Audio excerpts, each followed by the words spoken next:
ADHD and other health impairments at the tender age of 4. I'm right now live on Blab, so I'm kind of going to be going back and forth in and out between Blab and Periscope. So please feel free to invite your followers. For those of you who are joining in on the replay, thank you for the love in advance. Guys, if there's anything here that is of value to content that we provide today that's of value to you, please don't forget to tap the screen. This is my second time trying scope, so hopefully things will work out better than the first time. Anyways, thank you, welcome, and let's get started. All right, guys, thanks. Hey, I don't know. Somebody did join in. I was putting on record. I had to click recording on the side of the Blab. Thanks for joining us on Periscope and Blab. If you're on Blab, you can jump on there as well. And we're finally having our live show discussing helping parents with children with various diagnoses and really self-care for the parent as well, because a lot of focus is always on our children, right? We put so much energy into it. And so I'm so honored to have a guest host, Kendra Garcia. She's an occupational therapist and a Amazon best-selling author. And so we just really want to give some tools, some keys, some interventions that can really help parents take care of themselves mentally, emotionally, and in all areas, right? We need to take care of ourselves because we're no good for nobody else. We're not good for our spouses, our children, or even ourselves. So I thought it was a much needed show that can really target parents. And parents, you may know somebody else who have children who have different, and this is also good for those who are caretakers of their parents. But we really focusing on those who take care of children because it takes so much out of you, right, Kendra? It takes a lot of energy. You have to really take care of yourself. It literally is a full-time job, right? Yeah, I also wanted to add, who goes even more unnoticed than parents in general are fathers. Right, right. Of course, the children are at the forefront, but then after that, there are the mothers. But the fathers are often the ones that people tend to forget about. So right. In my book, I really like to focus on fathers because oftentimes you don't really hear about fathers as far as the things that they go through because they do. Excellent. Exactly. And a lot of marriages suffer because of the situation. Right. That's also discussed in the book as well. Right. Yeah, and that's why I specifically had parents down, because we always talk about mothers and mommy, because mommy's always a nurturer and mommy's always a... can you hear me good? Can you hear me good? I hear you perfect. Tell me if it's loud. Tell me if it's... Yeah, I hear you. Tell me if it's louder with the headset. Is this better? Or it's the same? It's the same? Okay, I'll take it off. Okay, because last time it didn't work well. But yes, we just definitely discuss how fathers and mothers and how you can help both of the parents as well. And it's true, Kendra, a lot of times daddy's kind of left out of the picture. And then a lot of times men, this is a whole nother broadcast, but sometimes even in other situations, it's easier for men sometimes. Sometimes men feel left out, and when they feel like they can't help in any kind of way, sometimes they leave the situation, not because they don't care.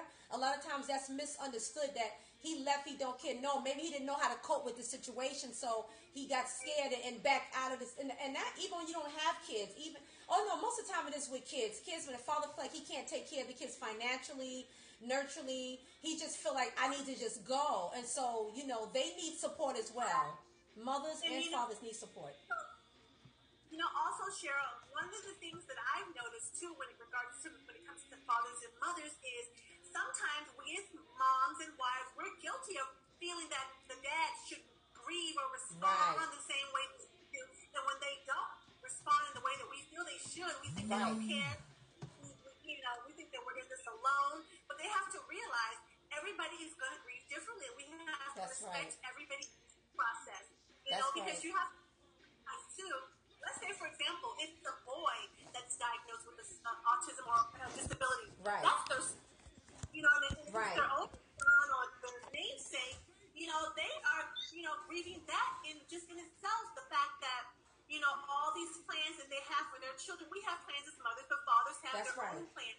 Crossing the ball, having the guy talk, putting their son in little league or sports. And when we're hit with diagnosis, it's like their world, is shattered, just like it is ours. That's right. If we're sad, they should look sad. Sometimes men drown themselves in their work. Sometimes they may, or appear to be withdrawn, but they're not. It's just that they are grieving in their own way, and we have to respect their grieving process. That's right. You know, yes. Unfortunately, I don't hear that. You know, I felt that at the time my husband should have responded the way I did. He was in denial. He felt, oh, there's nothing wrong. He's okay. He's fine. And denial. Yeah. No, what the doctor said. And, unfortunately, our marriage, didn't last, but I hope that, that I can encourage other wives and others not, to basically just understand and just respect them where they are and allow them to diminish or belittle their grieving process, because it's no more, it's just as significant as our grieving process. That's right. That's a good point. I'm glad you brought that. That's the reason why I wanted you to come in, because I wanted you to give a perspective from a mother who has children who are diagnosed with, what did you say? They both have autism? My youngest, I have 3 children. My youngest son is 12. Right. He was diagnosed at the age of 3. Then I have a daughter who's my youngest. Right. She was diagnosed with ADHD and also other health impairments. Right. So clearly you cannot... Oh, your sound went out a little bit. Let me hear you. Can you hear me now? Okay, now you're back in. That's the reason why I wanted you to come, because you can identify with what parents go through emotionally, even with moments I want to discuss sometime when you're out in public, and I've seen this happen with friends of mine or people that I counsel with, and they feel embarrassed because a lot of times when their children are acting out and misbehaving or what's perceived as misbehaving, a lot of times we're not aware or sensitive to that child may have maybe a problem, and automatically, we want to judge the parent or that mother don't know how to take care of that child and get that child in control, and we become so judgmental. And I'm sure a lot of us been guilty of that, but now that we're working with those children or we are experiencing that, we're more sensitive to that. And a lot of times the parents feel embarrassed because you worry about what people think about you, what people think about your child, then you dealing with what your own stresses about it, and now you're like, what to do? Or maybe parents feel like, I don't want to take the child out because I had a parent say this, it's too much. Every time I take the child out, they take me through so much, and they just decide just to stay home altogether. So I'm sure you can identify with those feelings and emotions. Oh, definitely, because it's like you always think of the proverbial stare, like, oh, those young mothers, or it's just like they stare. Yes. Your child, unfortunately, may have a meltdown. Right. And at the time, I had 3 children, all under the age of 4.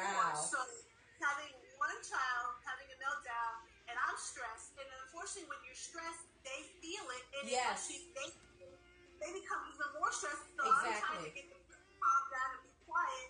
Right. As people are screaming and shaking their head and just talking amongst themselves. Right. And it's like, but what it did, it taught me tolerance. So when I started to see kids behave, I never assumed, oh, they're bad or their parents have no control. I always said, there could be something greater going on that I don't see, because unfortunately things like autism and ADHD, those are the disguised, disabilities. Right. You can't look at that person's on the spectrum or that child has ADHD. You can't tell those things just by looking at them. Absolutely. So, unfortunately, the child is in a wheelchair. People are more understanding and more compassionate. Right, it's visible. They can see, yeah. So they automatically assume that child is bad, the mother has no control, she, needs parenting classes or what have you, but they really just don't understand. They don't understand. You had mentioned earlier about just the different things that parents go through. I mean, you go through things spiritually. Yeah. I mean, I went spiritually, physically, mentally, emotionally, in every way. Right. There was a period of time I was angry at God. I felt that, how you believe God for something or you want something so bad, and when you really get it, in your eyes it's broken. Right. And it's like, you feel unloved. It's like, God, when I dreamed of having children, I dreamed of having these perfect, children, by whose standards, though? Right. Okay, I'm going to let you in a few minutes. We're just trying to get some things out first, but hold on. We'll let you in a minute. I'm sorry. Go ahead, Kendra. Yes. And it's like, I even started to experience things physically in my body. I began to have pain that I could not explain. I was in so much pain physically that I would go to the doctors and have all kinds of tests and MRIs and all kinds of tests.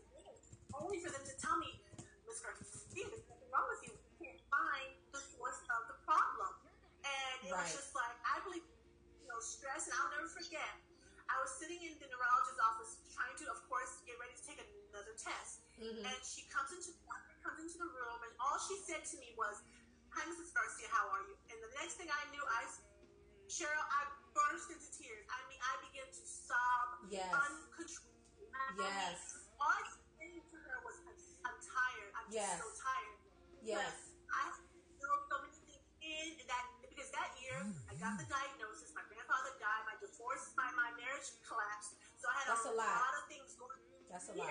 And I just kept it picked up. And then when she came in, just innocently asking me how I was, I just couldn't. It's like I just buckled under the pressure of just everything that I had holding in. And at that time, I had all 3 children in therapy for different things. It was just very, very hard. I mean, but there is life beyond the diagnosis. There's life beyond the diagnosis. Amen. And that's what we need to support. And I didn't forget to introduce myself as well. My name is Cheryl Howard. I'm an inspirational and empowerment specialist. By day, I do intensive and home therapy with children and families, and I do mental health support counseling with adults who are diagnosed with psychiatric diagnosis as well. Anything from schizophrenia, schizoaffective, and depression, and ADHD as well. And one of the reasons why I wanted to invite Kendra on is because, and I'm sure she does the same thing, part of my job is to collaborate and have collateral services with other mental health professionals, because at the end of the day, we're helping the child and we're also helping the parents as well. And we collaborate with one another. Sometimes I'll consult an occupational therapist, or they'll consult we just try to figure out what are we both using, what kind of interventions are we using to help the child and the parent, and kind of work together to be on one accord, because so we can have the same goal, and then we can see the child reach certain milestones. But also my passion goes out to mom, because I deal with moms who are depressed, because they have a lot of issues in the family and children, and then there's other issues going on to the point where they feel like, I can't do this no more. And so I kind of come into the home and offer them interventions to take care of themselves so they can stay emotionally regulated, right? Stay calm, keep their nervous system calm, so they be in a better position to even parent their child. Even if it's something simple as when the child is so emotionally dysregulated and having a meltdown, if you can send that child, I know every child is different, but if you can send that child to the room for a moment and you go in the room, take the 3 deep breaths, counting 7 to 10. Just because we know when you're dysregulated, your amygdala part of the brain is firing off, and your hippocampus that's supposed to calm the nerve, calm the brain, is overworking because you're already at the point, you're so escalated and dysregulated, you can't think. And you know what happens to the brain? You end up with short-term memory loss at that time. You can't think, you can't function, you have mental confusion, and so you can't even parent out of that type of state. You have to find a way to de-escalate and calm yourself down. Then you can think, and then you can come up with strategy. That's how we come up with problem-solving skills, solutions. But until you learn how to, and so just taking practices every day of how to take care of yourself. Have that time out. We give children time out all the time. We need time out. I'm speaking on behalf of parents. We need time out, and it's okay. It's not being selfish. It's taking care of yourself so you can be a better parent to that child, so you can have the energy, because it's an everyday stressor. First of all, we all live with stress every day, getting up, going to work, getting the children ready. That takes a certain amount of stress. But I mean becoming overstressed or de-stressed to the point where we feel like we can't give anymore. So then that's how I kind of come in and help the parent. Now recently I had worked with a child who had they wasn't sure she had a sensory diagnosis or not, because it's so similar to the symptoms in ADHD. So what happened was I was taking my client to see a occupational therapist, and so I began to talk with her, and she was sharing with me some things she do with the child while she's with her, and we're hitting the same areas. I'm doing more of the cognitive behavioral aspect, and she's dealing more with helping. She's also helping the child regulate the system. But we're going to talk about too, because you do that as well, with these weighty dolls or devices, or she'll have the child lay on like a skateboard and kind of roll through the hallway, just so that she can get her body relaxed and calm her system down. Because sometimes, she can tell when my client is angry or dysregulated, and I tell her, and it's so awesome because we're working on the same areas but in a different way, and I think that's so awesome. Also, I just wanted to add, Cheryl, sometimes, especially for a child that is diagnosed with sensory processing disorder, a lot of times it's not behavioral. A lot of times if their sensory needs are met. And once you meet those needs, you will have a completely different child. Yes. I mean, in therapy, what we do is we tend to sometimes, we will implement a sensory diet, depending on what input they're looking for. If they're looking for proprioceptive, vestibular, what kind of, if they're, what are they seeking? Sometimes you have to provide joint compression, because sometimes, I guess, literally, if you can figure out what their sensory needs are, you meet those needs, literally, their behavior will completely change. And I've seen it. We always behavior, and that's why sometimes because if those needs are not met, no matter how much behavioral therapy they get, things are going to be the same until you address the sensory challenges that they're being faced with. Absolutely, and that's why I think it's so important to have that team. And one thing, when I do the intensive at-home therapy, we try to focus on the behaviors too much. I'm do more trauma focus, finding out the root cause of something. Like you say, meeting needs. For example, I had a client, her needs was she needed more attention and love in the home. She was seeking attention. So she would get dysregulated in class and in school, and people think it's behavior. Like, no, she's not getting the love and affection she need at home. And when I started working with the parent and started seeing the change, and I told the parent, I guarantee you, if you change the way you address your child's issues, if you can do it more of authoritative style of parenting, less aggression, more loving and nurturing, I guarantee you that child would change. And she was able to see the difference when she was more sensitive to the child's needs and understanding, okay, I'm so busy, I need to spend more time with my child. I need to be the nurturing and give her attention.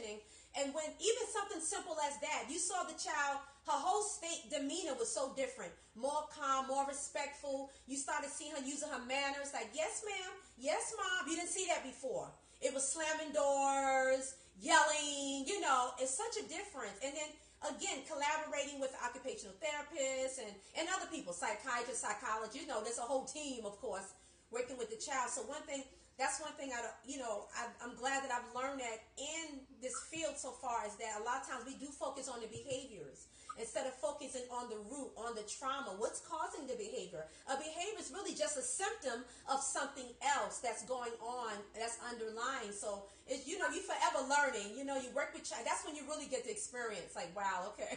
Exactly. I agree 100%. Like I said, because I'm in a position where I work with adults and children. My caseload is from age 6 months to 104 years old. So it's spectrum. Right. You see behavioral situations even in adults. But since we're talking about kids, it's like I have children, they have so much energy, and it's like I always start with some type of hard, like scooter board activity, something that's going to heavy work activity before I do all the fine motor stuff at the end, because to try to do fine motor in the beginning when they're wound up is just not going to happen. Right. So I always have to start with some type of sensory or some type of heavy lifting. They love the scooter board. My kids, my yes. kids, they love the scooter board. So I always, because it's like it's a dual purpose. It's working on upper body strengthening. It's also providing proprioceptive and vestibular input. And like I said, so by the time we're finished and they go to sit down and do their fine motor activities or their handwriting, then you have a different child. Exactly, you have a different child. Absolutely. I'll let the family, and it's like I said, it's a holistic approach. Yes. Because I'm actually getting ready to start a workshop on the first Saturdays of every month, starting next month, because a lot of parents need support. Yes. They get questions from IEP questions, because it's like there's a lot of challenges and they need support. I didn't have support, unfortunately, when I was going through it, so I want to be able to provide support and create a space for parents to feel comfortable to ask questions and just to share without judgment, Right. So this is awesome. So this was all good. That's why I had you come on. This is so good because parents do need the support. They do need that kind of support group. Other parents who are dealing with it. And, they can draw from each other and learn from each other. Like you said, you didn't have the support, but now you can offer that to other parents. And then being in a group, you can just find out so many different ways to handle, different situations. I let Carlton jump in. It seemed like Carlton, let me see his profile. Weighted Blankets for Autism, world's worst sellers. Coffee roaster, atheist, sci-fi fan, cooking and programmer.